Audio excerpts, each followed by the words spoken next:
Assalamualaikum warahmatullahi wabarakatuh. Selamat pagi, siang, sore, atau malam kepada Bapak Unggul Punjung Yuswono selaku dosen pengampu mata kuliah Fisika 2.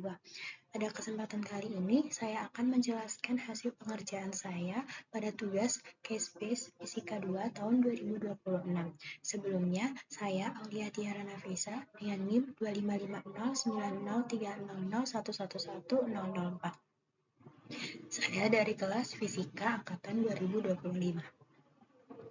Tugas Case Base Fisika 2 ini terdapat beberapa jenis soal yang dapat dikelompokkan. Yang pertama yaitu tentang elektrostatika yang memuat terkait muatan, medan, dan juga potensial listrik. Yang kedua itu dipol listrik dan juga dielektrik. Kemudian dapat listrik arus arah atau DC dan juga rangkaian RC.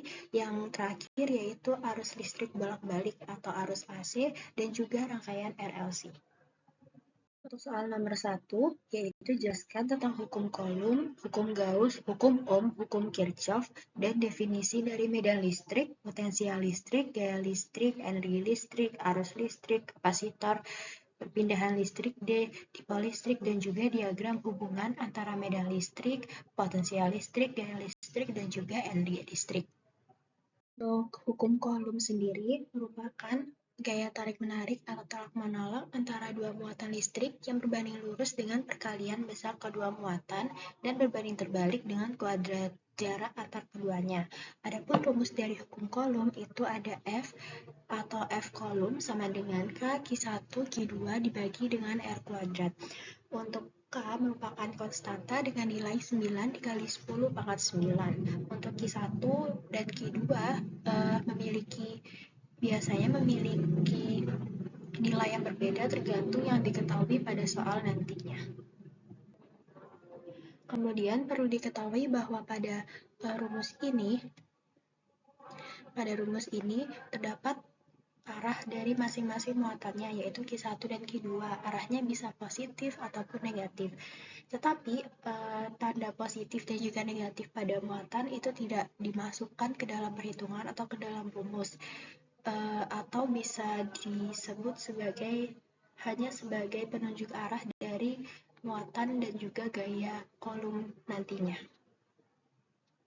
Untuk hukum Gauss merupakan hukum yang menyatakan bahwa total flux listrik yang melewati suatu permukaan tertutup sebanding dengan total muatan listrik yang dilingkupi oleh permukaan tersebut. Permukaan tertutup itu maksudnya ini karena pada konteks hukum Gauss itu menjelaskan terkait permukaan tertutup, maka rumus atau persamaannya menggunakan integral tertutup. Kemudian untuk E itu adalah medan magnet yang rumusnya adalah dengan rumus medan magnet yaitu kaki dibagi dengan R kuadrat. Sedangkan dA adalah luas permukaan dari bentuk bidangnya yang diketahui pada soal nantinya. Jadi setiap soal ataupun setiap konteks itu memiliki dA atau luas permukaan bidang yang berbeda-beda. Kemudian Q enclosed dibagi dengan epsilon 0. Kemudian untuk hukum yang ketiga yaitu hukum Ohm. Hukum Ohm sendiri menyatakan bahwa besar arus listrik yang mengalir melalui sebuah penghantar itu berbanding lurus dengan beda potensial atau disebut sebagai tegangan dan berbanding terbalik dengan hambatannya. Untuk rumusnya biasanya dicantumkan dalam bentuk segitiga. Rumus segitiga atau V sama dengan I dikali dengan R. V sama dengan I dikali dengan R. Kemudian untuk mencari I atau arus adalah V dibagi dengan R. Untuk mencari R adalah V dibagi dengan I. Dengan V adalah tegangan atau beda potensial yang satuannya adalah volt. Untuk I adalah arus, yaitu muatan yang mengalir tiap satu satuan waktu pada penghantar tertentu dengan satuannya yaitu ampere. Kemudian R adalah resistor atau hambatan. Lalu hukum selanjutnya itu hukum Kirchhoff. Hukum Kirchhoff terbagi lagi menjadi dua jenis, yaitu hukum arus atau disebut sebagai KCL, Kirchhoff Current Law, yang menyatakan bahwa jumlah arus masuk sama dengan arus yang keluar pada titik percabangan. Dan yang kedua, ada hukum tegangan atau disebut sebagai KVL, yaitu Kirchhoff Voltage Law. KVL ini menyatakan bahwa jumlah aljabar tegangan dalam satu loop tertutup adalah 0.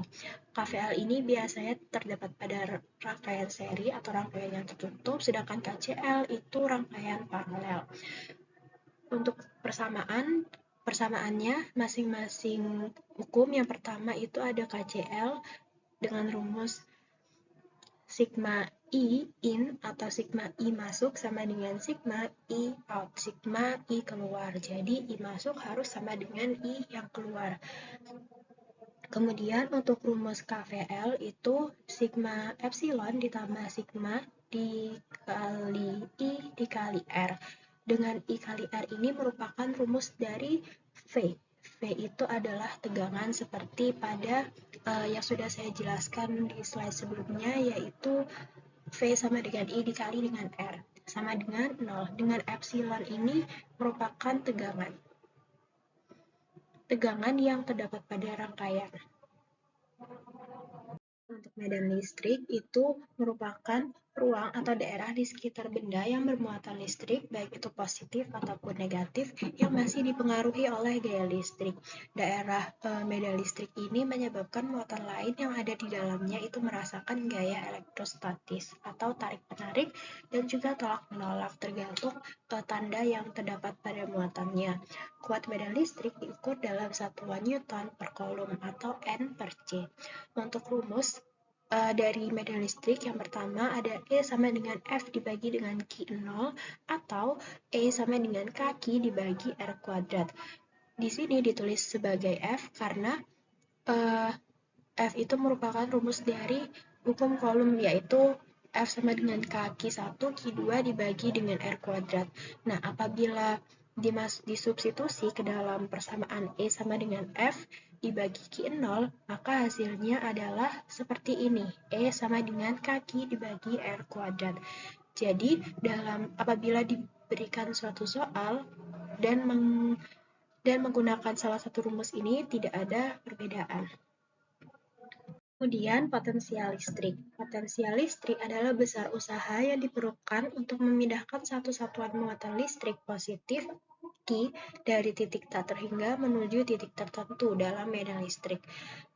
Potensial listrik itu merupakan besaran skalar yang menggambarkan energi per satu satuan muatan, dan satuan dari potensial listrik adalah volt atau biasa disebut sebagai tegangan. Untuk rumus dari potensial listrik itu ada dua. Yang pertama, V sama dengan V dibagi dengan Q, atau V sama dengan kaki dibagi dengan R. Sama seperti sebelumnya, yaitu medan magnet, medan listrik. Kedua rumus ini tidak memiliki perbedaan, hanya apabila disubstitusikan hasilnya, apabila V disubstitusikan ke dalam rumus ini, maka hasilnya yang rumus di sebelah kanan. Listrik merupakan gaya tarik-menarik atau tolak-menolak yang terjadi antara dua benda bermuatan listrik. Nah, gaya listrik ini muncul akibat adanya medan listrik yang berada di sekitar benda bermuatan tersebut, di mana muatan sejenis akan saling tolak-menolak dan muatan yang berbeda jenis akan saling tarik-menarik. Besar dari gaya listrik diatur dalam hukum Coulomb. Maka dari itu, rumus dari gaya listrik sama dengan hukum Coulomb, yaitu F sama dengan kaki 1 Q2 dibagi dengan R kuadrat. Selanjutnya yaitu energi listrik. Energi listrik merupakan energi yang dihasilkan dari pergerakan atau aliran muatan listrik yang merupakan elektron melalui sebuah konduktor. Konduktor ini bisa berupa kabel. Energi listrik merupakan energi sekunder yang sangat fleksibel atau mudah diubah menjadi energi lainnya, seperti energi panas, energi yang lainnya. Untuk rumusnya, yang pertama ada energi potensial sama dengan kaki 1 Q2 dibagi dengan R. Energi listrik juga disebut sebagai energi potensial atau EP. Kemudian, terdapat juga rumus W sama dengan VIT. Kemudian arus listrik. Arus listrik adalah laju aliran muatan listrik yang melewati suatu titik atau konduktor dalam satu rangkaian per satu satuan waktu. Arus listrik itu mengalir akibat adanya perbedaan potensial atau tegangan. Arus listrik itu bergerak dari kutub positif menuju kutub negatif secara konvensional seperti pada rangkaian seri maupun paralel. Untuk rumus dari arus listrik itu merupakan salah satu bagian dari hukum Ohm, yaitu VIR. Dengan I atau arus itu adalah V dibagi dengan R, atau terdapat juga rumus I sama dengan Q dibagi dengan T. Untuk Q dibagi dengan T ini digunakan apabila diketahui jumlah atau nilai muatannya dan juga waktu per satu satuan waktunya.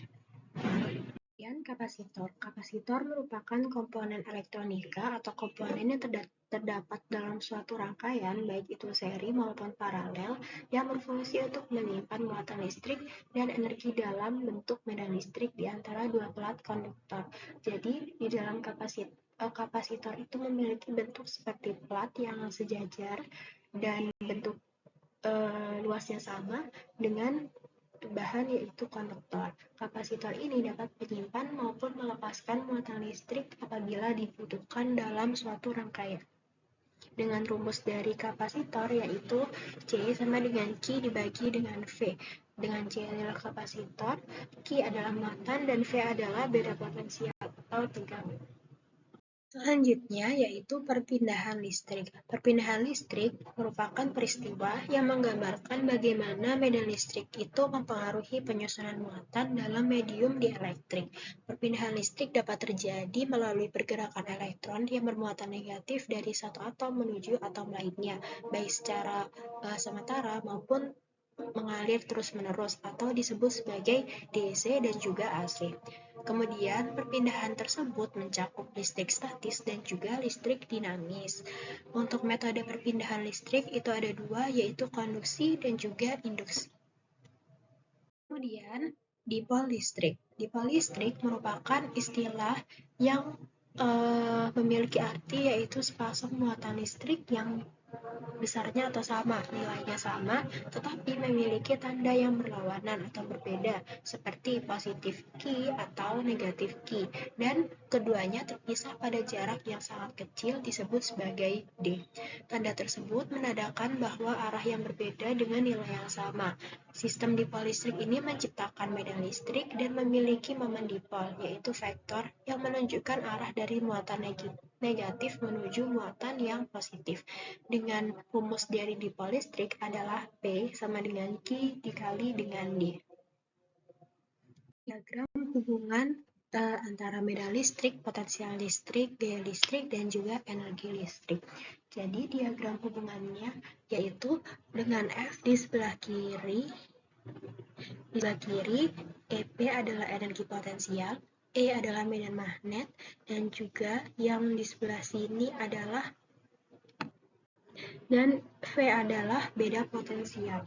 Jadi, untuk F, rumus dari hukum Coulomb apabila dikalikan dengan R, maka akan menghasilkan rumus dari energi potensial.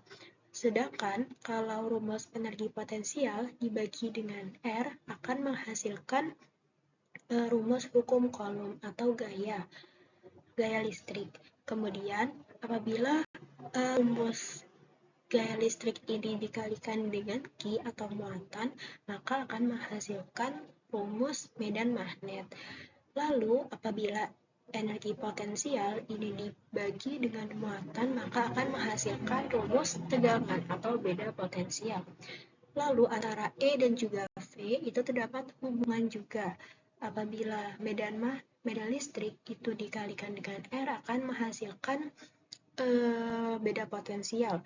Lalu apabila medan beda potensial dibagi dengan R akan menghasilkan medan listrik. Maka dari itu keempat ini berhubungan satu sama lain atau perkalian dan juga pembagian itu bisa disebut dalam secara matematisnya itu diturunkan dan juga diintegralkan. Ya, nomor 2, yaitu jelaskan tentang definisi arus listrik, arus AC, arus DC, impedansi, konstanta dielektrik, dan faktor-faktor yang mempengaruhinya, serta resistivitas dan faktor-faktor yang mempengaruhinya. Untuk A, arus listrik merupakan laju aliran muatan listrik yang melewati suatu luas penampang tertentu dalam satu satuan waktu. Secara fisik, arus listrik itu mengalir dari potensial yang tinggi menuju potensial yang lebih rendah. Meskipun elektron sebenarnya bergerak dari potensial yang rendah menuju ke potensial yang tinggi. Untuk rumus dari arus listrik, seperti yang sudah saya jelaskan pada slide sebelumnya, yaitu menggunakan hukum Ohm, yaitu I sama dengan V dibagi dengan R. Kemudian untuk arus AC merupakan salah satu jenis dari arus listrik yang merupakan arus listrik dan besarnya besar serta arahnya berubah-ubah secara periodik terhadap waktu. Arus AC ini bergerak maju mundur dalam sirkuit dengan pola gelombang sinusoidal dan memiliki frekuensi serta periode. Arus AC ini biasanya diterapkan dalam PLN ataupun generator yang nantinya akan dibagikan kepada rumah-rumah penduduk dengan voltasenya diturunkan menggunakan trafo step down. Kemudian arus DC itu jenis lain dari arus listrik yang merupakan arus listrik yang mengalir hanya dalam satu arah tetap atau hanya satu arah, yaitu lurus terus dan bersifat konstan atau stabil terhadap waktu apabila sumbernya ideal. Sumber arus DC ini berupa baterai, akumulator atau aki, dan juga sel surya. Kemudian impedansi. Impedansi ialah ukuran hambatan total terhadap arus bolak-balik atau arus AC dalam sebuah rangkaian yang terdiri dari resistor, induktor, dan juga kapasitor. Impedansi ini terdapat pada rangkaian seri maupun rangkaian paralel, tetapi rumus atau persamaannya berbeda.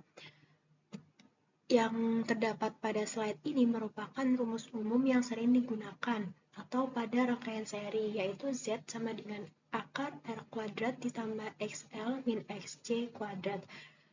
Dengan Z merupakan impedansi, satuannya adalah ohm, kemudian R kuadrat itu resistor, XL itu merupakan XL itu merupakan reaktansi induktif dan juga XC itu reaktansi kapasitif. Jadi XL ini rumusnya omega kali L, sedangkan XC itu omega kali C. Kurang lebih seperti itu. Untuk penjelasan lebih lengkapnya terdapat pada materi di slide selanjutnya. G merupakan konstanta dielektrik. Jadi, konstanta dielektrik adalah perbandingan antara permitivitas suatu bahan dengan permitivitas ruang hampa yang menunjukkan kemampuan bahan tersebut untuk menyimpan energi listrik. Faktor yang mempengaruhi dari konstanta dielektrik ini adalah struktur molekul, suhu, frekuensi medan listrik, dan juga kelembapan. Untuk rumus dari konstanta dielektrik adalah epsilon dibagi dengan epsilon 0. Dengan epsilon 0 itu biasanya ruang hampa atau udara. Resistivitas. Resistivitas merupakan sifat dalam suatu material, lebih tepatnya sifat pada resistor, untuk menghambat aliran arus listrik, terlepas dari ukuran atau bentuk material tersebut, baik itu besar ataupun kecil. Dan faktor yang mempengaruhi resistivitas adalah jenis bahan, suhu, dan keberadaan dari pengaturnya. Untuk rumus resistivitas adalah Rho sama dengan R dikali A dibagi dengan L. Dengan Rho adalah resistivitas, R adalah resistor atau hambatan, A adalah luas penampang, dan L adalah panjang. Nomor 3. Nomor 3 yaitu sebuah bujur sangkar ABCD diletakkan muatan pada tiap titik sudut dengan besar muatan berturut-turut. QA adalah 10 mikrocoulomb, QB sama dengan 5 mikrocoulomb, QC negatif 5 mikrocoulomb, QD negatif 10 mikrocoulomb. Pertanyaannya adalah hitung besar potensial listrik di titik E yang terdapat pada tengah-tengah AB dan juga F yang berada di tengah-tengah titik CD. Sebelum menjawab soal tersebut, saya akan menjelaskan sedikit terkait materi yang terdapat pada nomor ini, yaitu potensial listrik. Jadi, potensial listrik yang sudah terdapat pada slide sebelum-sebelumnya, yaitu usaha per satu satuan muatan yang diperlukan untuk memindahkan muatan dari satu titik hingga menuju suatu titik tertentu. Nah, potensial listrik ini termasuk besaran skalar yang tidak memiliki arah, sehingga tanda positif maupun negatif dalam muatan masuk ke dalam perhitungan dan mempengaruhi hasil akhir dalam perhitungan potensial listrik. Dengan rumus potensial listrik, apabila bergantung pada konteks soal nomor ini, yaitu V total sama dengan K dikali dengan QA per RA ditambah QB per RB ditambah QC per RC dan seterusnya. Tergantung jumlah muatan yang diketahui pada setiap soal. Kemudian R adalah jarak. Pada soal nomor 3 ini,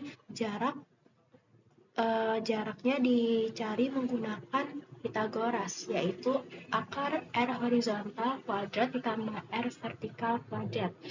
Karena untuk mencari titik jarak masing-masing muatan terhadap titik E dan juga F-nya, dan membentuk segitiga siku-siku.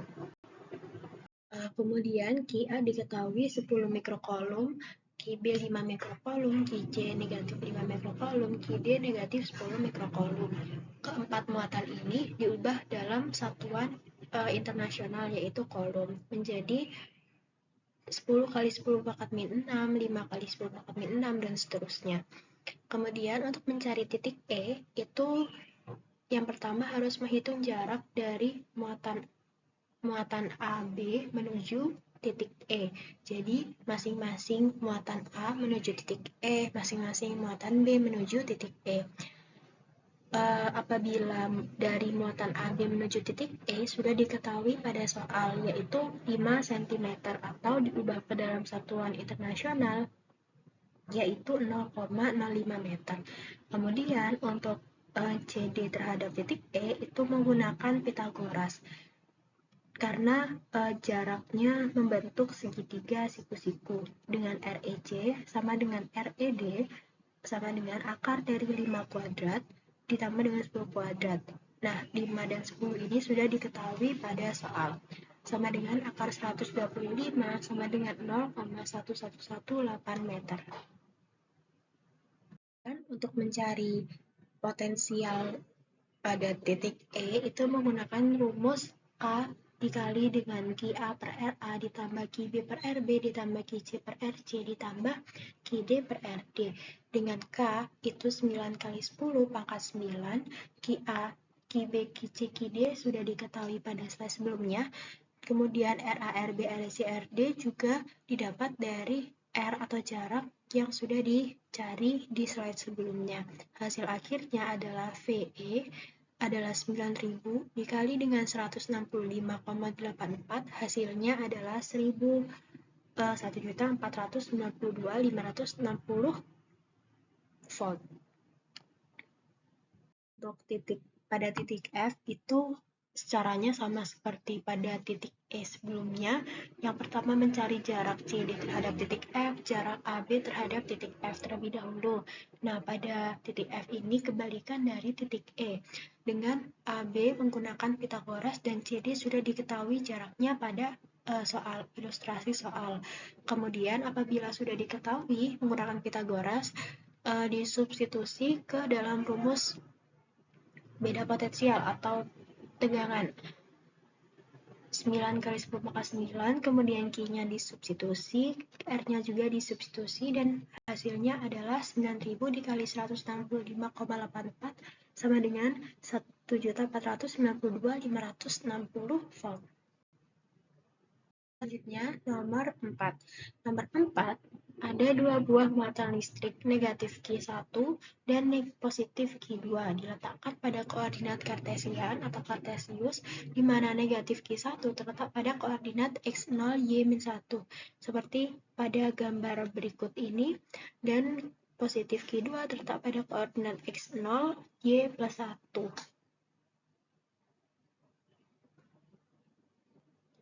Mohon maaf Bapak untuk penamaan titiknya saya terbalik, jadi Q1 itu terdapat di bagian bawah, Q2 di bagian atas, karena Q1 bermuatan negatif dan juga Q2 positif. Kemudian, hitung besar dan arah medan listrik serta beda potensial listrik pada suatu titik A yang terletak pada koordinat X2 dan juga Y5. Untuk X2 dan Y5 itu seperti ini, kurang lebih terletak di bagian sini. Ya, saya akan menjelaskan sedikit terkait materi pada nomor ini. Yang pertama, terdapat medan listrik. Jadi, medan listrik adalah daerah di sekitar benda bermuatan listrik yang dipengaruhi oleh gaya listrik. Medan listrik ini akan menjauhi muatan apabila bertanda positif. Kemudian, sebaliknya, apabila bertanda negatif, maka medan listrik ini akan mendekati muatan atau masuk ke dalam muatannya. Lalu, potensial listrik atau V yang disebut sebagai tegangan. Potensial listrik adalah jumlah usaha yang diperlukan untuk memindahkan muatan menuju titik tertentu, biasanya dari titik tak hingga menuju titik tujuan selanjutnya. Rumus yang digunakan pada soal nomor ini yaitu ada R sama dengan akar XA dikurangi X1 kuadrat ditambah YA dikurangi Y1 kuadrat. Itu untuk mencari jarak atau R-nya. Kemudian ada V total seperti pada nomor sebelumnya yaitu K Q1 per R1 ditambah Q2 per R2. Lalu terdapat juga E total yaitu rumusnya K Q dibagi dengan R kuadrat sama seperti rumus medan listrik biasanya. Pengerjaan untuk soal nomor ini, yang pertama, mencari muatan 1 menuju titik A dengan R1 menggunakan rumus seperti pada slide sebelumnya, yaitu XA min X1 kuadrat ditambah YA min Y1 kuadrat. Disubstitusi yang sudah diketahui pada soal dengan XA-nya 2, X1-nya 0, YA-nya 5, Y1-nya adalah 1. Kemudian, hasilnya R1 adalah akar 40 atau 6,32. Kemudian untuk muatan kedua menuju A itu sama seperti muatan 1 menuju A dan hasil akhirnya adalah R2 sama dengan akar 2 kuadrat ditambah 4 kuadrat sama dengan akar 4 ditambah 16 sama dengan akar 20. Mencari potensial listrik dan juga medan listriknya. Untuk potensial listriknya, VA sama dengan K dikali muatan pertama dibagi R1 ditambah muatan kedua dibagi R2. Kemudian disubstitusi yang sudah diketahui dan juga R yang sudah dicari sebelumnya. Q1 itu negatif Q1 ditambah Q2, kemudian R1-nya akar 40, R2-nya akar 20. Lalu medan listrik. Untuk mencari medan listrik itu harus diproyeksi terhadap sumbu X dan sumbu Y-nya terlebih dahulu karena medan listrik ini memperhatikan sumbu X dan juga Y berbeda dengan potensial listrik. E1-nya Q1 dibagi dengan 40, kemudian E2-nya Q2 dibagi dengan 20. Akarnya hilang karena R-nya dikuadratkan. Kemudian cos theta 1 itu sama dengan delta X dibagi R1 sama dengan sekian. Kemudian sin theta 1 hasilnya sekian, cos theta 2, sin theta 2 hasilnya juga sekian. Dengan rumus masing-masingnya itu delta X dibagi dengan R1, delta Y bagi R1, dan seterusnya sesuai dengan jarak atau sumbunya. Kemudian setelah mencari pada slide sebelumnya, selanjutnya mencari medan terhadap sumbu X dan juga terhadap sumbu Y-nya. Dengan EX sama dengan E2X dikurangi E1X, EY-nya E2Y dikurangi E1Y, dan E secara keseluruhan itu dicari dengan akar, yaitu EX kuadrat ditambah dengan EY kuadrat, yang bisa merupakan rumus resultan dari vektor. Lalu kesimpulannya E2 itu menjauhi atau menuju ke sebelah kanan, sedangkan E1-nya menuju pada muatan atau menuju ke sebelah kiri bawah. Kemudian untuk soal nomor 3, yaitu terdapat dua buah bola konduktor berongga konsentrik, bola bagian dalam berjari-jari R1 dengan muatannya negatif Q, dan bola bagian luar berjari-jari R2 dengan muatannya positif 2Q. Dengan menggunakan hukum Gauss, hitunglah besar medan listrik, potensial listrik di dalam bola R1, di antara kedua bola, dan juga di luar bola R2. Dengan ilustrasinya sebagai berikut. Sebelumnya, saya akan menjelaskan terlebih dahulu terkait materi dari nomor ini. Yang pertama, hukum Gauss. Hukum Gauss, seperti yang sudah saya jelaskan pada soal nomor 1, merupakan hukum yang menyatakan bahwa flux listrik yang menembus suatu permukaan tertutup sebanding dengan jumlah muatan listrik yang dilingkupi oleh permukaan tersebut. Kemudian, yang kedua, terdapat potensial listrik. Potensial listrik merupakan suatu besaran yang didapatkan dengan mengintegralkan medan listrik dari titik tak hingga menuju titik tertentu. Dengan rumusnya, yaitu untuk hukum Gauss, integral tertutup dari E dA sama dengan Q enclosed dibagi dengan epsilon 0. Epsilon 0 sendiri memiliki nilai, yaitu epsilon 0 itu biasanya memiliki nilai sendiri.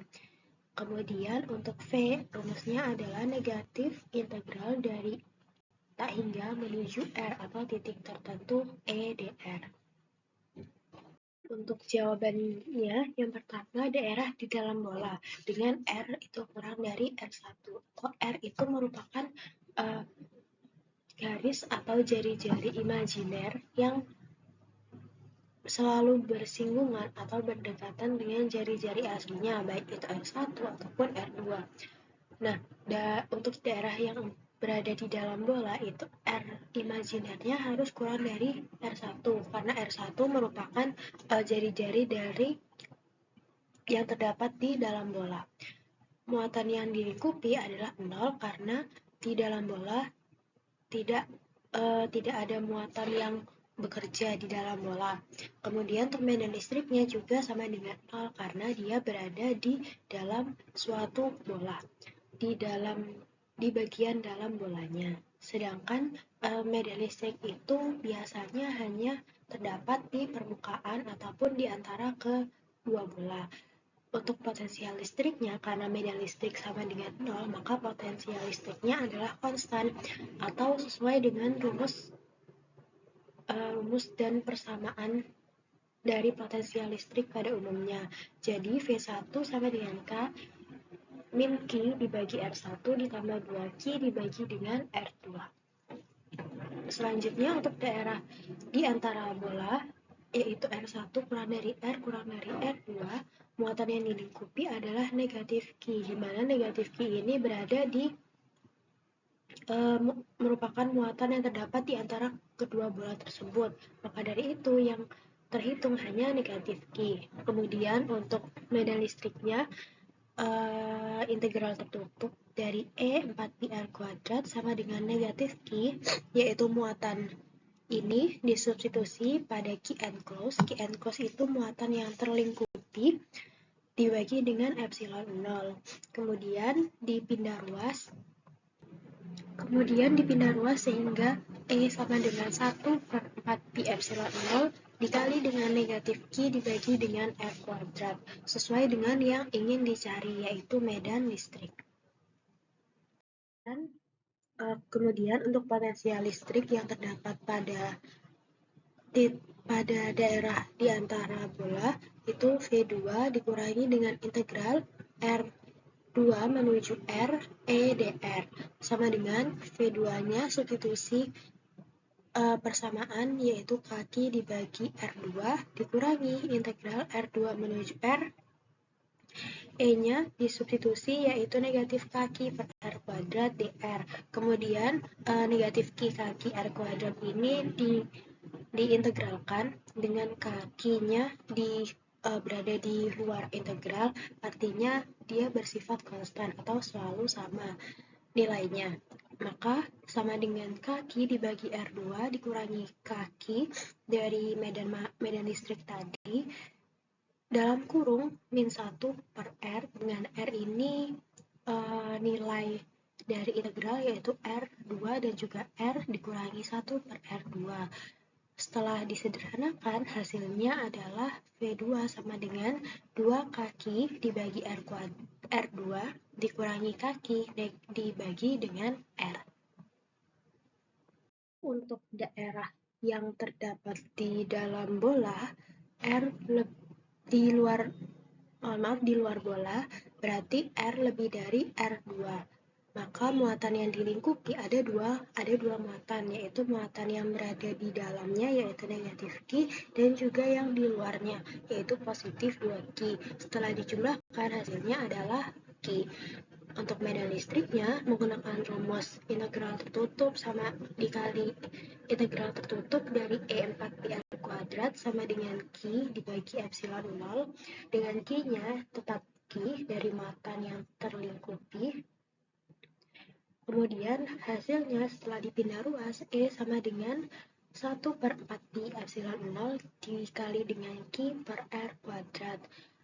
Mohon maaf Bapak, untuk yang ini bukan di dalam bola tetapi di luar bola. Di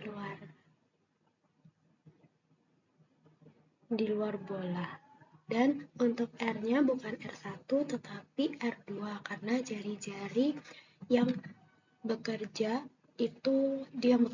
di bagian luar itu adalah R2, jari-jari R2. Selanjutnya yaitu potensial listrik.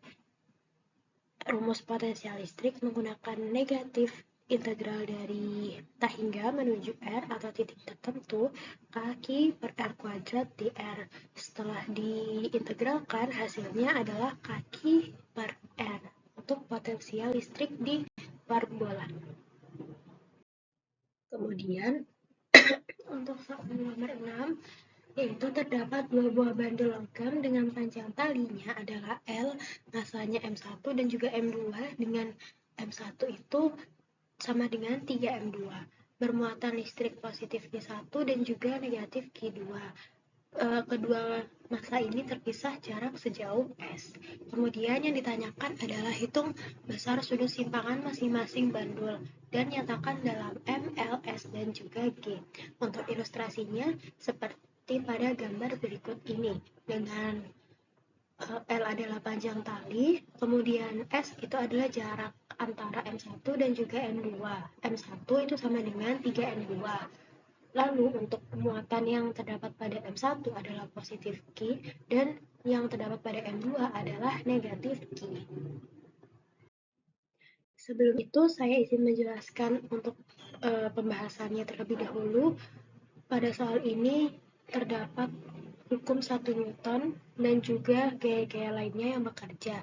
Hukum 1 Newton sendiri menyatakan bahwa benda akan tetap dalam keadaan diam atau bergerak lurus dengan kecepatan konstan. Begitu pula sebaliknya, benda akan tetap dalam keadaan bergerak lurus dengan kecepatan yang konstan. Dengan rumusnya yaitu delta F sama sigma F sama dengan 0. Lalu gaya yang bekerja pada soal ini itu terdapat gaya berat atau W dengan rumusnya adalah massa dikali dengan gravitasi. Kemudian terdapat gaya kolom kaki 1 Q2 dibagi dengan S kuadrat karena terdapat muatan dalam benda yang bermassa tersebut. Dan yang terakhir terdapat gaya tegang tali. Gaya tegang tali ini gaya yang bekerja pada tali untuk mengangkat atau menahan kedua buah benda yang bermassa tersebut. Lalu gaya tegang talinya mengarah ke atas atau mengarah ke pusat talinya. Kemudian untuk komponen gayanya pada sumbu vertikal atau sumbu yang Y itu menggunakan rumus T cos theta. Kemudian sumbu horizontal atau yang X itu T sin theta. Untuk persamaan kesetimbangan secara vertikalnya itu menggunakan hukum 1 Newton. Sigma Fy sama dengan 0, di mana gaya yang bekerja pada sumbu Y itu adalah T cos theta. T cos theta ini adalah gaya tegang talinya. Dan juga Mg. Mg adalah berat dari benda. Kemudian dipindah ruas agar menjadi T sama dengan, sehingga T sama dengan MG dibagi dengan cos theta. Kemudian untuk secara horizontalnya, del sigma Fx sama dengan 0, di mana gaya yang bekerja pada sumbu X itu adalah T sin theta atau gaya tegang tali terhadap sumbu X-nya sama dengan F kolom. F kolom itu gaya yang bekerja antar muatannya, baik itu tarik menarik ataupun tolak menolak, yaitu ke kanan dan juga ke kiri. Lalu untuk T-nya disubstitusi dari persamaan ini, T sama dengan MG dibagi dengan cos theta. Maka MG dibagi dengan cos theta dikali dengan sin theta sama dengan F kolom atau gaya kolomnya. Lalu disederhanakan dengan sin theta dibagi cos theta, itu hasilnya adalah tan theta. Kemudian menjadi MG tan theta sama dengan F kolom atau gaya kolom. Kemudian mencari sudut simpangannya menggunakan tan theta sama dengan kaki 1 Q2 dibagi dengan S kuadrat MG. Theta sama dengan menggunakan arkestan dari kaki 1 Q2 dibagi S kuadrat MG. Nah, arkestan ini biasanya digunakan dengan kalkulator. Jadi tidak bisa dihitung secara manual, harus menggunakan kalkulator. Lalu untuk bandul 1, tetanya sama dengan arkestan kaki 1 Q2 dibagi dengan S kuadrat 3M2G. Nah, 3M2 ini didapat dari M1 sama dengan 3M2. Jadi M1 sama dengan 3 kali massa kedua. Maka 3M2 disubstitusi ke dalam M1 sehingga pada bandul 1 itu menjadi kaki 1 Q2 dibagi dengan S kuadrat 3M2G.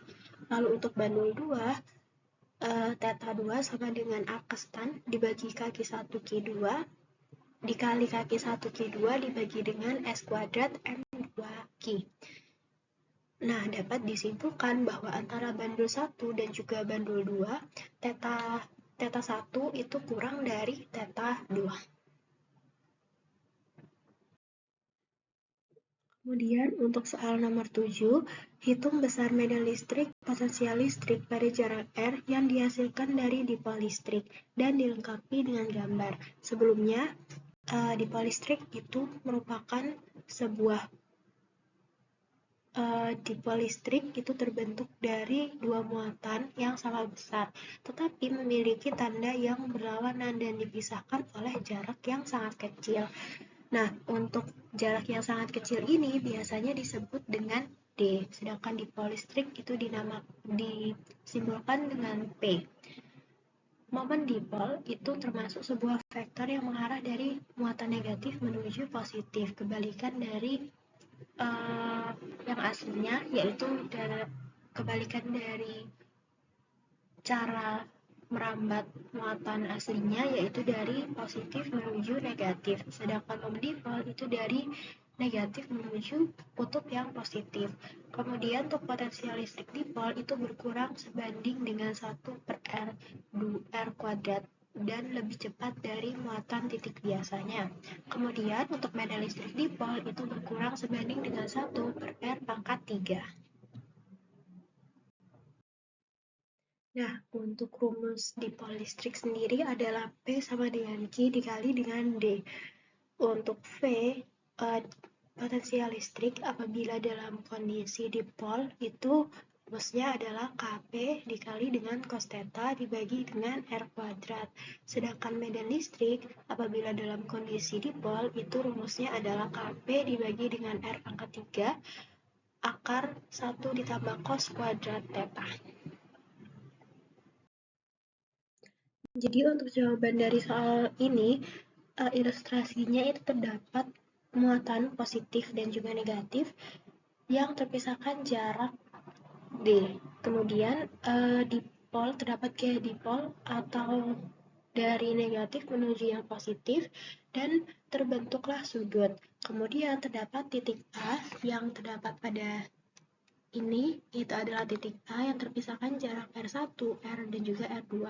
R1 itu jarak titik A menuju muatan yang positif, sedangkan R2 adalah jarak titik A menuju muatan yang negatifnya, sedangkan R itu jarak dari titik A menuju garis miring, garis antara muatan positif, garis lurus dari muatan positif ke yang tegak lurus dengan R2-nya.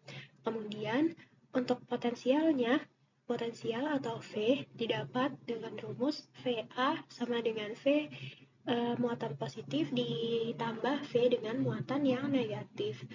Untuk V muatan positif, rumusnya itu adalah kaki per R1, dan untuk yang negatif sama dengan negatif kaki per R kuadrat. Kemudian untuk kakinya dikeluarkan dari dalam kurung karena dianggap konstan atau sama. Lalu tinggal 1 per R1 dikurangi 1 per R2. Hasilnya adalah kaki dikali dengan R2 dikurangi R1 dibagi dengan R1 R2. Maka hasilnya adalah kaki D cos theta dibagi dengan R1 R2. Atau sama dengan KP cos theta dibagi R1 R2. Nah, ini merupakan asal rumus dari potensial yang saya jelaskan pada slide sebelumnya. Kemudian terdapat segitiga dengan garis lurusnya adalah D dan garis yang sebelah sininya adalah G, dan sudut bawah adalah R2 dikurangi R1. Nah, cos theta itu didapat dari R2 dikurangi R1 dibagi dengan D. Jadi, apabila R2 dikurangi R1 dibagi D itu akan menghasilkan cos theta. Sedangkan apabila Y dibagi dengan D itu menghasilkan sin theta berdasarkan gambar segitiga ini. Lalu R2 dikurangi R1 itu D cos theta, Y sama dengan D cos theta. Nah, D cos theta ini disubstitusi ke dalam kaki D cos theta dibagi dengan R1 R2 yang merupakan rumus potensial sebelumnya. Ini cos theta. Cos theta itu sama dengan R2 dikurangi R1 per D, maka R2 min R1 per D ini disubstitusi ke dalam persamaan potensial tadi. Lalu didapat hasilnya adalah kaki P cos theta dibagi dengan R1 R2. Nah, R1 R2 ini dianggap nilainya sama, maka apabila R terdapat 2R, maka hasilnya adalah R kuadrat. Lalu kaki P menjadi kaki P cos theta. Nah, P ini adalah dipol. Lalu K-nya itu K itu konstanta sama dengan 1 per 4 pi epsilon 0, maka disubstitusi hasilnya adalah 1 per 4 pi epsilon 0 dikali P cos theta dibagi dengan R kuadrat.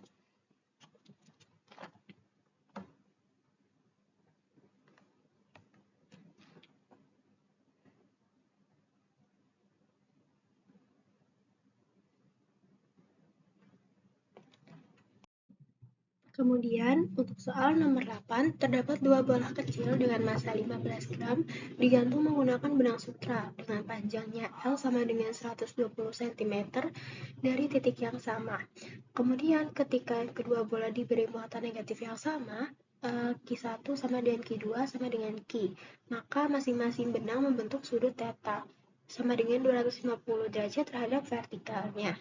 Nah, pertanyaannya adalah yang pertama, gambarkan diagram yang menunjukkan gaya-gaya pada setiap bola.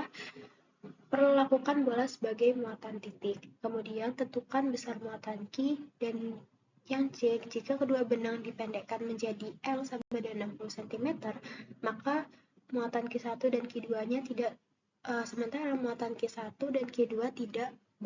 Berapa sudut yang akan dibuat oleh setiap benang dengan vertikal? Untuk ilustrasi pada gambar di kanan ini, dengan L itu panjang talinya, kanan dan kiri, theta itu simpangannya, sudutnya, terdapat dua simpangan yang terpisahkan garis Y. Kemudian ini adalah benda bolanya. Nah, pada soal ini membahas terkait geometri sistem, yaitu ketika kedua bola menyimpang dengan sudut theta, jarak horizontal dari garis vertikal ke satu bola adalah L sin theta. Maka jarak total antara kedua bola itu R sama dengan 2L sin theta. Jadi pada soal ini berlaku rumus R sama dengan 2L sin theta dan juga tan theta sama dengan F kolom atau gaya kolomnya dibagi dengan W. W merupakan berat, yaitu massa dikalikan dengan gravitasi. Nah, untuk yang A itu adalah digambarkan diagram arah dari masing-masing gaya yang bekerja. Untuk pada kedua muatan terdapat gaya berat, yaitu W1 dan juga W2 yang bekerja pada muatan 1 dan juga muatan 2. Sedangkan terdapat juga gaya kolom yang bekerja karena kedua muatan ini satu jenis atau positif semua, maka keduanya akan saling tolak-menolak, sehingga M1 akan mengarah ke kiri, M2 akan mengarah ke kanan. Lalu terdapat juga gaya tegang tali, di mana kedua gaya tegang tali ini mengarah ke simpul atau titik utama dari talinya. Lalu terdapat besar muatan Q yang ditanyakan. Nah, sebelum mencari besar muatan Q-nya, maka harus mencari R-nya terlebih dahulu. R-nya itu menggunakan 2 dikali 1,2 dikali dengan sin 25 derajat. Sama dengan 2 dikali 1,2 dikali dengan 0,422. Hasilnya adalah 1,013 meter.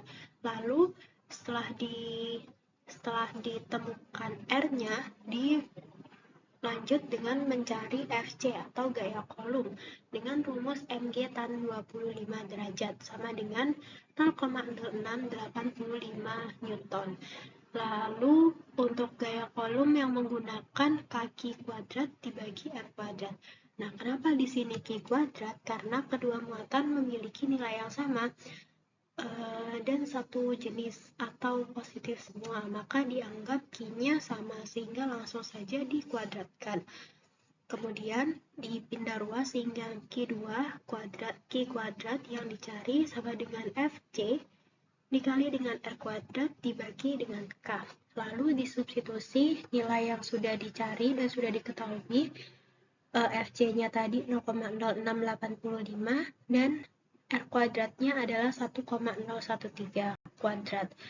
Dan K-nya adalah 9 dikali 10 pangkat 9. Hasilnya adalah Q sama dengan 2,79 dikali 10 pangkat min 6 kolom, atau bisa juga dalam mikrokolom. Selanjutnya untuk pertanyaan yang C, yang ditanyakan adalah sudut baru apabila L-nya itu dikurangi menjadi 60 cm. Nah, ini menggunakan rumus tan theta aksen atau dianggap sebagai untuk mencari sudut barunya, maka aksen menjadi kaki kuadrat dibagi dengan 2L aksen dikali sin theta aksen kuadrat Mg. Nah, tan theta dikali sin kuadrat theta aksen sama dengan 9 kali 10 pangkat 9 dikali dengan 2 Q kuadratnya adalah 2,79 dikali 10 pangkat min 6 dikuadratkan, dan 2L aksen Mg itu 4 kali 0,6 kuadrat dikali dengan 0,015 dikali 9,8. Dengan 9,8 adalah gravitasinya. Lalu hasilnya seperti ini dan didapatkan tetanya kurang lebih 42 derajat yang mendekati. Kemudian untuk soal nomor 9, hitung besar medan listrik potensial listrik pada jarak R yang dihasilkan dari dipol listrik. Sebelumnya untuk nomor 9 memiliki jawaban dan juga penjelasan materi yang sama dengan nomor sebelumnya, yaitu nomor 7. Jadi saya akan menjelaskan dengan video yang sama dan saya jelaskan ulang terkait materinya. Jadi dipol listrik itu terbentuk dari dua muatan yang sama besar, tetapi memiliki tanda yang berlawanan dan dipisahkan oleh jarak sangat kecil. Nah, jarak yang sangat kecil ini merupakan D. Momen dipol termasuk sebuah vektor sehingga positif dan negatifnya hanya sebagai arah. Lalu potensial listrik dipol itu akan berkurang sebanding dengan 1 per R kuadrat lebih cepat dari muatan titik biasa. Kemudian untuk medan listrik dipol berkurang sebanding dengan 1 per R pangkat 3. Nah, untuk rumus dipol listrik sendiri adalah P sama dengan. Jadi untuk jawaban dari soal ini, ilustrasi. Kemudian untuk soal nomor 10 yaitu hitung besarnya medan listrik, potensial listrik di dalam, di tengah, dan di luar bola dari dua buah bola konduktor berongga konsentrik berjari-jari R1 dan juga R2. Lalu hitung juga besar kapasitansi dari sistem tersebut. Untuk ilustrasinya kurang lebih seperti ini. Dengan Q1, Q min Q, R2, R1. Untuk penjelasan materi yang terdapat pada soal ini, yaitu hukum Gauss dan juga potensial listrik. Hukum Gauss dengan rumusnya yaitu integral tertutup dari EdA sama dengan Q enclosed dibagi dengan epsilon 0. Kemudian untuk potensial listrik, V sama dengan negatif integral dari tak hingga menuju R atau titik tertentu, E dan DE dr. Kemudian untuk kapasitansi itu adalah salah satu sifat yang dimiliki oleh kapasitor. Kapasitansi itu kemampuan suatu sistem untuk menyimpan muatan per satu satuan beda potensial dengan rumus kapasitansi yaitu C sama dengan Q dibagi dengan V. Lalu untuk medan listrik yang terdapat di dalam bola pertama dengan garis imajinernya kurang dari jari-jari pertama, maka medannya sama dengan 0 karena tidak ada muatan yang dilingkupi dalam bola dalam ini. Kemudian untuk di antara kedua bola atau R1 kurang dari R kurang dari R2 itu menggunakan rumus integral tertutup dari E dikali dengan 4πr kuadrat yang merupakan luas permukaan bola sama dengan Q. Q merupakan muatan yang terdapat di antara kedua bola tersebut dan dibagi dengan epsilon 0. Lalu dipindah ruas sehingga hasilnya adalah E sama dengan 1 per 4 pi epsilon 0 dibagi dengan R kuadrat. Dikali dengan Q dibagi dengan R kuadrat. Lalu untuk di luar bola atau R itu lebih besar dari R2-nya, E-nya juga sama dengan 0 karena total muatan yang terlingkupi itu adalah seluruh muatan. Sedangkan seluruh muatan apabila dijumlah hasilnya adalah 0. Maka medan magnetnya juga akan sama dengan 0. Namun apabila muatan ini tidak saling meniadakan, maka medan magnetnya tidak akan sama dengan 0 karena pada konteks bola di soal nomor 10 ini medan magnet seharusnya bernilai atau terdapat nilainya pada permukaan.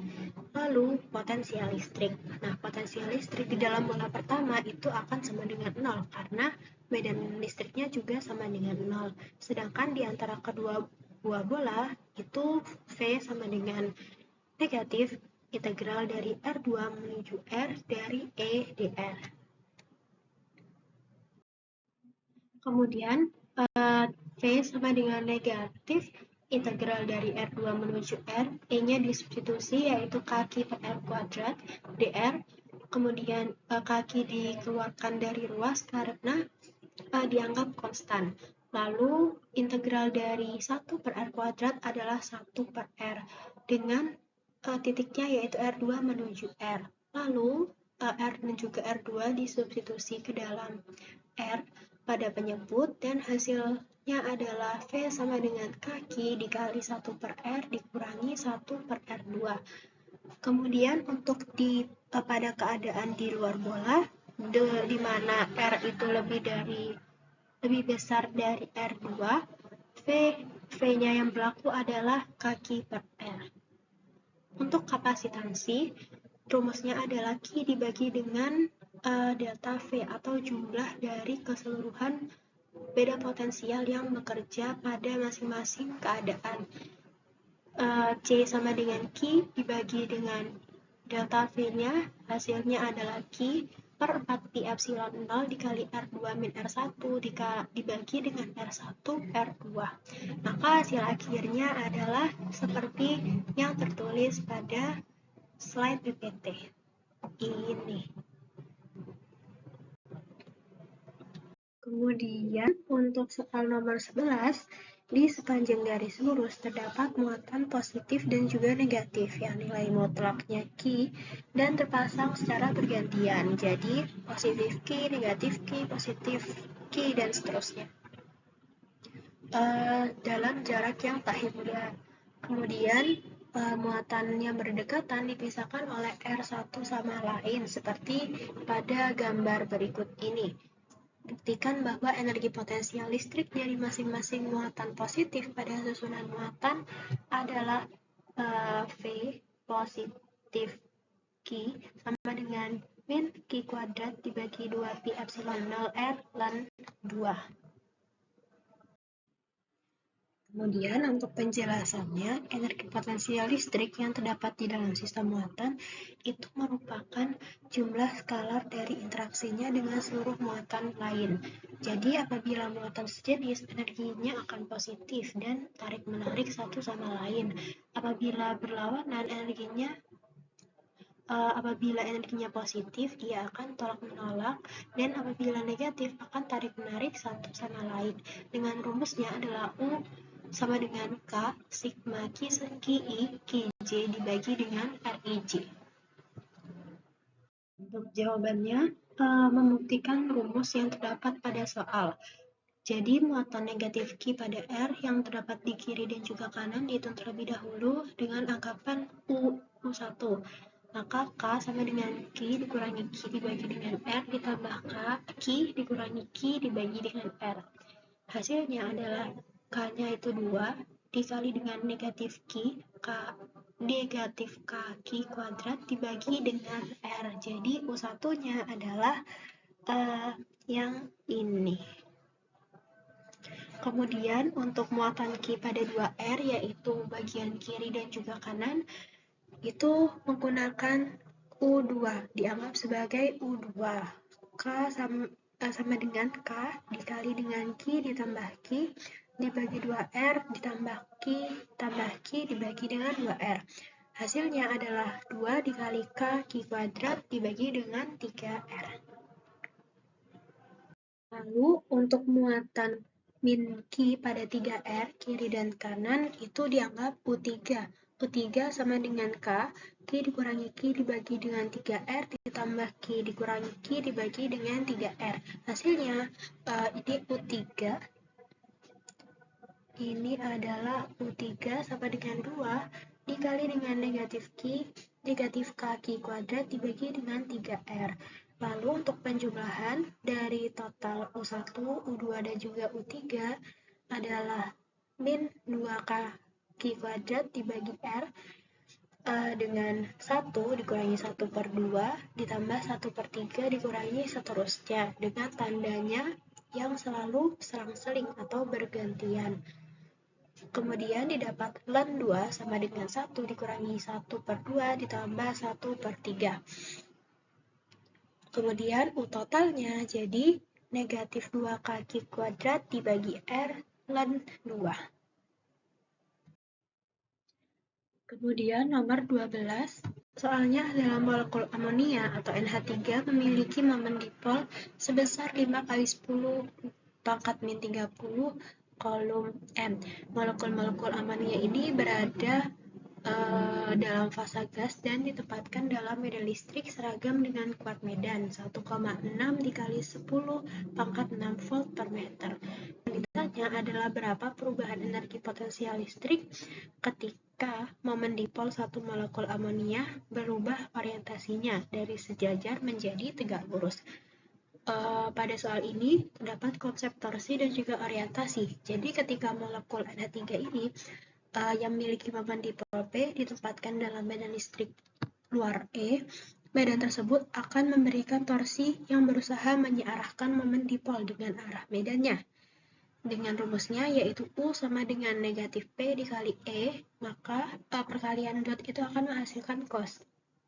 Sehingga sama dengan U-nya adalah negatif P E cos theta. Kemudian untuk jawabannya, perlu diketahui posisi awalnya adalah sejajar dan posisi akhirnya adalah yang ditanya, yaitu diubah menjadi tegak lurus atau 90 derajat. Yang pertama dicari adalah energi potensial awal, U1 sama dengan negatif P E cos theta, atau tetanya adalah 0, sama dengan disubstitusi P dan juga E yang sudah diketahui pada soal, maka hasil akhirnya U1 adalah negatif 8 dikali 10 pangkat min 24 Joule. Kemudian untuk energi potensial akhir sama seperti potensial awal, yang membedakan hanya sudutnya, yaitu tegak lurus atau 90 derajat. Maka hasilnya U2 adalah 0 Joule. Maka perubahan energi potensialnya adalah U2 dikurangi dengan U1, maka hasilnya adalah 8 dikali 10 pangkat min 24 Joule.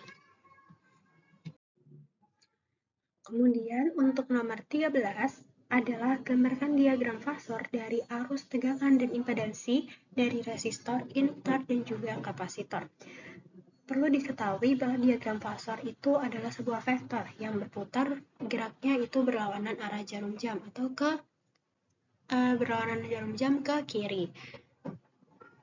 Dengan kecepatan sudutnya omega, panjang vektor ini mewakili nilai maksimum atau disebut sebagai amplitudo, dan sudutnya mewakili fase. Untuk resistor, diagramnya diagram IV dengan I sebagai sumbu Y, V sebagai sumbu X-nya. Nah, pada resistor, diagram IV-nya itu sefase atau satu fase dan searah, sehingga I dan V akan berhimpit pada garis yang sama, pada arah dan garis yang sama. Kemudian pada induktor, diagram IV-nya, V itu akan mendahului I. Jadi, I itu tertinggal 90 derajat terhadap V. Sedangkan pada kapasitor, I mendahului 90 derajat terhadap V. Nah, pada rangkaian RLC, diagramnya berupa Y positif, Y negatif, dan juga X. Dengan X-nya itu sebagai R atau resistor, Y positifnya adalah XL, yang dimana merupakan reaktansi induktor, dan XC-nya berada di sumbu Y negatif. XC ini adalah reaktansi kapasitor. Kemudian nomor 14, tentang cara menganalisis arus tegangan dan impedansi secara atau menggunakan metode fasor. Nah, metode fasor itu seperti pada nomor 13, yaitu berupa diagram vektor. Nah, yang pertama, menentukan impedansi total. Impedansi total itu secara umum adalah Z sama dengan J dikali J XL min XC. Dengan J ini adalah sebagai arah. Lalu untuk magnitudo atau mencari nilai Z-nya itu akar dari R kuadrat ditambah XL min XC kuadrat. Lalu yang kedua menghitung arus totalnya. Arus totalnya menggunakan rumus I sama dengan V dibagi dengan Z. Nah, ini merupakan perluasan dari hukum Ohm, di mana hukum Ohm itu I sama dengan V dibagi R. Nah, pada rangkaian untuk mencari impedansi atau RLC ini menggunakan Z. Dengan Z ini dianggap sebagai hambatannya. Lalu yang terakhir adalah hitung tegangan masing-masing RL dan juga C-nya. Nah, setelah melakukan 3 langkah sebelumnya, maka tinggal menggambar diagram fasornya. Dengan diagram fasornya untuk RLC ini, VL itu berada di sumbu Y positif, PC berada di sumbu Y negatif, sama seperti XL dan juga XC. Sedangkan yang berhimpitan dengan I adalah VR atau V pada resistor. Kemudian nomor 15 tentang apa yang dimaksud dan mekanisme terjadinya resonansi pada rangkaian RLC. Jadi resonansi adalah peristiwa yang terjadi pada rangkaian RLC, baik itu seri maupun paralel, ketika XL itu sama dengan XC atau reaktansi induktif dan reaktansi kapasitif memiliki nilai atau besar yang sama, sehingga keduanya akan saling meniadakan. Nah, hambatan total pada kondisi resonansi ini berada pada titik minimumnya dan menyisakan nilai resistansi atau nilai pada resistor.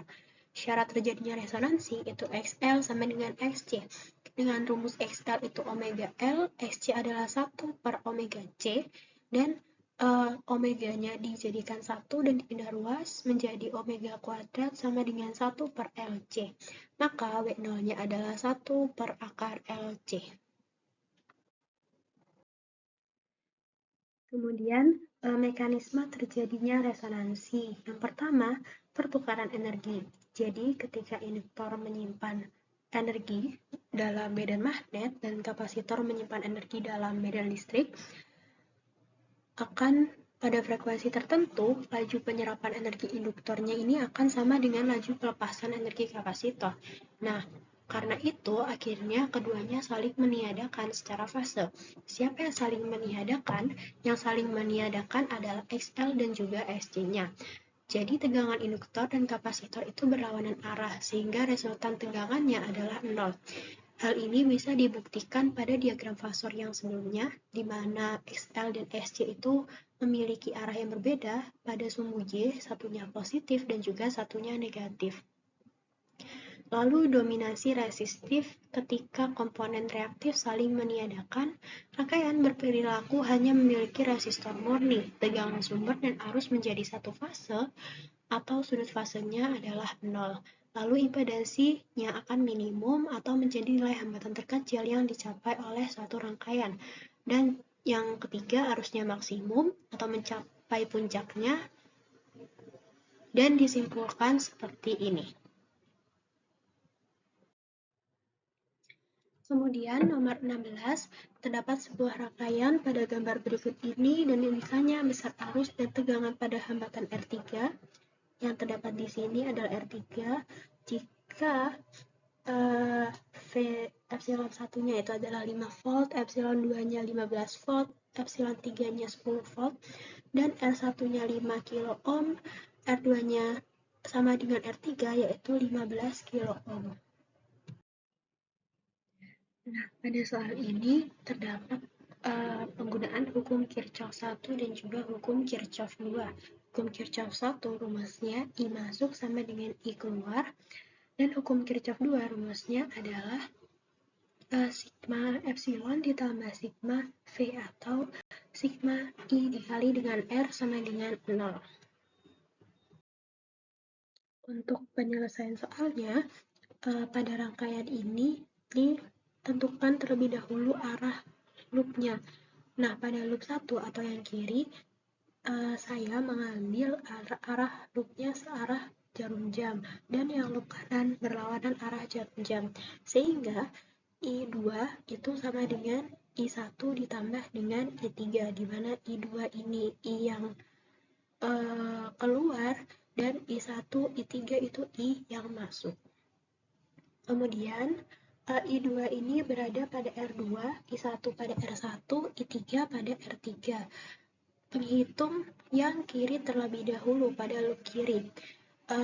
Sesuai arah jarum jam, maka negatif epsilon 1 ditambah R2 dikali I1 ditambah I3, atau I1 tambah I3 ini adalah I2, ditambah dengan R1 dikali dengan I1 sama dengan 0. Epsilon 1-nya 5, R2-nya 15.000, I1 ditambah I3 ditambah 5.000, I1 sama dengan 0. Kemudian, min 5 dipindah ruas menjadi 15.000 I1 ditambah 15.000 I3 ditambah 15.000 I1 sama dengan 5. Kemudian, dibagi dengan 5, maka 3.000 I1 ditambah 3.000 I3 ditambah 1.000 I1 sama dengan hasilnya 1. Kemudian I1 dan juga I1 dijumlahkan, hasilnya adalah 4.000 I1 ditambah 3.000 I3 sama dengan 1. Nah, ini menjadi persamaan pertama. Kemudian pada loop kanan itu berlawanan arah jarum jam. Sehingga dari epsilon 2 terlebih dahulu ditambah dengan R2 ditambah dengan epsilon 3 ditambah dengan R3. Kemudian disubstitusi nilai yang sudah diketahui dan seterusnya hasilnya dibagi dengan 5, maka persamaan kedua didapatkan 3000 I1 ditambah 6000 I3 sama dengan 1. Lalu karena terdapat dua persamaan yang belum diketahui nilai I1, I2 ataupun I3-nya, maka dilakukan eliminasi dan juga substitusi dengan persamaan 1 dikali 2, persamaan 2 dikali dengan 1. Maka hasilnya adalah 8000 I1 ditambah 6000 I3 sama dengan 2, dikurangi 3000 I1 ditambah 6000 I3 sama dengan 1. Hasilnya adalah 5000 I1 sama dengan 1, dan I1-nya adalah 1/5000 ampere. Lalu untuk mencari selanjutnya, itu mencari I3-nya. I3-nya dicari dengan disubstitusi dari I1 yang sudah diketahui, hasilnya didapatkan I3-nya 0,000067 ampere. Dan yang kedua ditanyakan tegangan pada R3. Nah, R3 ini adalah I3. Lalu dicari V sama dengan I kali R. I itu disubstitusi dari I3 yang sudah dicari tadi dikali dengan R, yaitu 15.000. Perlu diketahui pada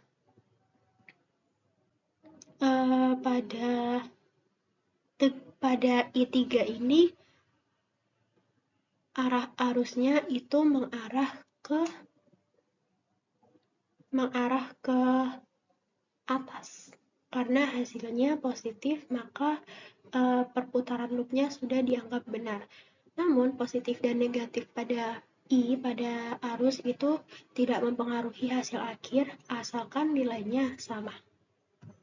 Lalu V pada R3 didapatkan hasilnya adalah 1 volt. Nomor 17 yaitu tentang cara menganalisis arus, tegangan, dan impedansi secara menggunakan metode fasor. Dan berikan contoh kasus sendiri. Nomor 17 sama seperti soal sebelumnya, yang membedakan hanya di sini memberikan contoh kasus atau contoh soal sendiri. Yang pertama, caranya menentukan impedansi total, terus kemudian menghitung arus total, menghitung tegangan, dan seterusnya, lalu menggambar diagram fasornya. Nah, contoh kasusnya, misalkan terdapat V sama dengan 100 sin 1000 T, maka omeganya adalah 1000 radian per second. Kenapa 1000 radian per second? Karena V asal rumusnya adalah 100 sin omega T, di mana omeganya adalah 1000. Lalu untuk R-nya adalah 300 ohm, L-nya adalah 0,6 Henry, C-nya adalah 5 kali 10 pangkat 6 farad. Yang pertama, hitung reaktansinya terlebih dahulu. XL itu sama dengan omega L, dan seterusnya hasilnya adalah ini. Kemudian XC-nya juga dihitung dan menghasilkan hasilnya ini. Setelah itu dicari impedansinya. Impedansi Z sama dengan R ditambah J dikali XL dikurangi XC, dengan R-nya adalah 300, XL-nya tadi 600, XC-nya juga setelah dicari hasilnya 200. Setelah itu, maka Z-nya atau impedansinya adalah 300 ditambah J 400 ohm. Lalu untuk mencari magnitudo, itu dikuadratkan. Jadi 300 kuadrat ditambah 400 kuadrat hasilnya adalah 500 ohm. Kemudian dicari arus totalnya. Arus total adalah I sama dengan V dibagi dengan Z. Maka V-nya 100, Z-nya 500, hasilnya adalah 0,2 ampere. Lalu dihitung tegangan masing-masing pada rangkaian pada resistor, kapasitor, dan juga induktornya sehingga didapat hasilnya seperti ini. Kemudian nomor 18 yaitu sebuah kapasitor plat sejajar dengan kapasitansinya 100 μF dihubungkan dengan sumber listrik 200 volt. Plat dielektrik dengan konstanta dielektriknya 5 dimasukkan ke celah di antara plat. Nah, tentukan besar perubahan kapasitas dari kapasitor sebelum dan sesudah disisipkan, dan yang B, berapa muatan yang bisa ditampung oleh kapasitor dengan penambahan plat dielektrik, dan yang C, berapa besar penambahan energi yang harus disediakan power supply setelah penambahan dielektrik. Untuk ilustrasinya kurang lebih seperti ini, di mana C terhubung secara seri terhadap tegangan. Sebelumnya, perlu diketahui bahwa bahan dielektrik adalah bahan isolator yang akan terpolarisasi apabila disisipkan di antara plat kapasitor. Polarisasi ini akan menciptakan medan listrik internal yang melawan medan listrik aslinya, sehingga membuat kapasitor itu menyimpan lebih banyak muatan pada tegangan yang sama. Untuk rumus yang digunakan pada soal ini ada 3, yaitu yang pertama C sama dengan K dikali dengan C0, Q sama dengan C dikali V, kemudian U sama dengan setengah CV kuadrat. Dengan C0 ini biasanya adalah ruang hampa atau udara. Yang pertama, kapasitansi sebelum adalah 100 μF. Dan kapasitansi sesudah adalah C sama dengan K dikali C0, K-nya adalah 5, C0-nya atau C yang awal adalah 100 μF, maka hasilnya adalah 500 μF.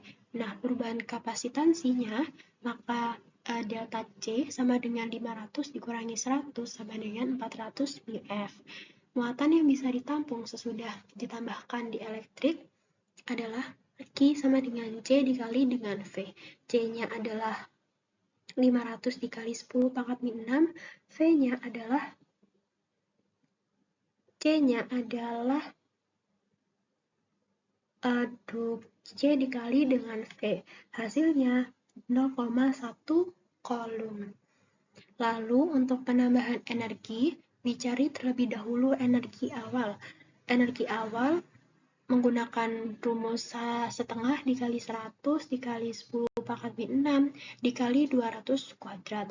Hasilnya seperti ini, kemudian disubstitusi dan lain sebagainya. Maka energi sesudahnya juga dicari menggunakan rumus U sama dengan setengah dikali 500 dikali 10 pangkat min 6 dikali dengan 40.000. Hasilnya U sesudah atau energi sesudahnya adalah 10 Joule.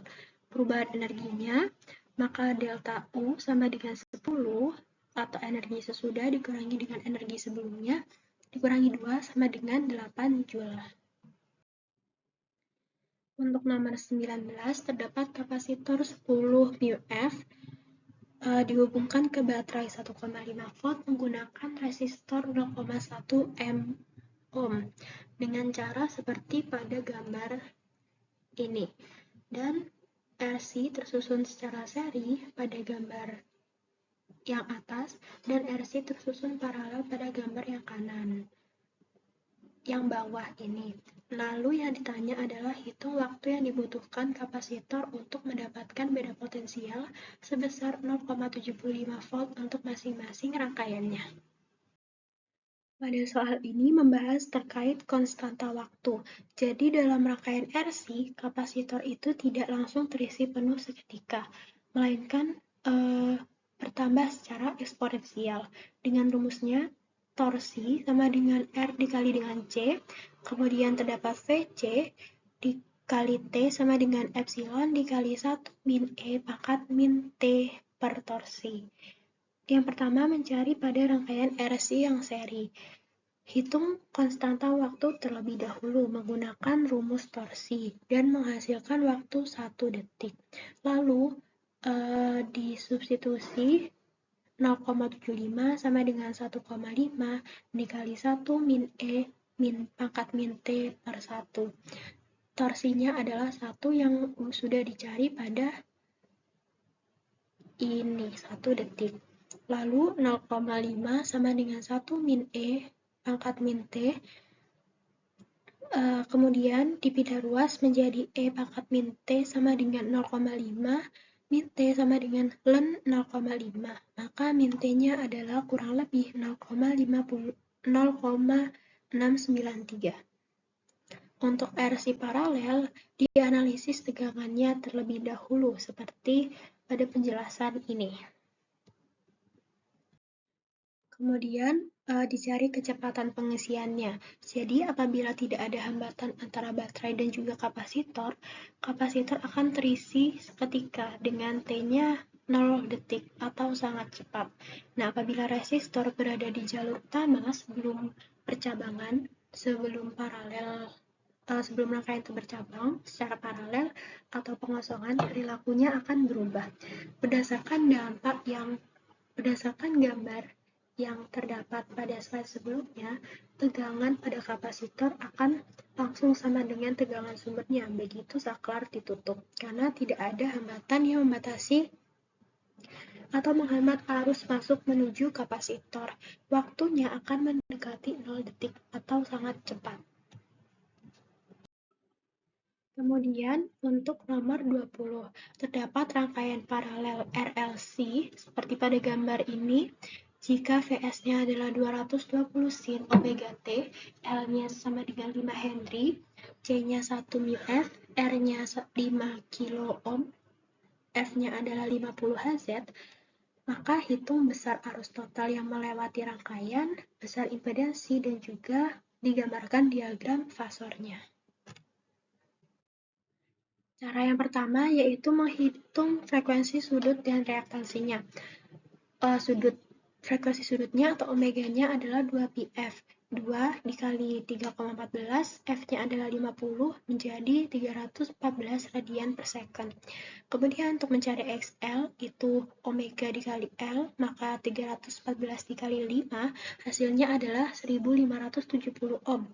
Lalu untuk SC adalah 1 per omega C, sama dengan 1 dibagi 314 yang merupakan omega, dikali dengan C-nya 10 pangkat min 6. Hasilnya adalah 3184,7 ohm. Kemudian, menghitung arus setiap cabang. Nah, arus setiap cabang ini maksudnya pada RL dan juga C-nya masing-masing. Dan dia didapatkan hasilnya seperti pada slide berikut ini. Yang ditanya, yang A adalah besar arus totalnya, maka dijumlahkan ketiga arus yang sudah dicari pada slide sebelumnya, yaitu IR, IL, dan juga IC-nya. Dan didapatkan I totalnya adalah akar 0,006977 sekian, dan hasilnya adalah 0,0835 ampere. Lalu untuk besar impedansi paralel, itu menggunakan rumus Z sama dengan V dibagi dengan I total. Maka 220 dibagi dengan 0,0835, hasilnya adalah 2634,7 ohm. Untuk diagram fasornya, seperti pada gambar berikut ini, dengan IR-nya yang selalu berhimpitan dengan V, kemudian IC berada pada sudut Y positif, IL berada pada sudut Y yang negatif. Sekian presentasi dari saya. Mohon maaf sebelumnya kepada Bapak Unggul apabila terdapat kesalahan dalam menjelaskan rumus, materi, dan lain sebagainya. Terima kasih atas perhatiannya sudah melihat video saya. Wassalamualaikum warahmatullahi wabarakatuh.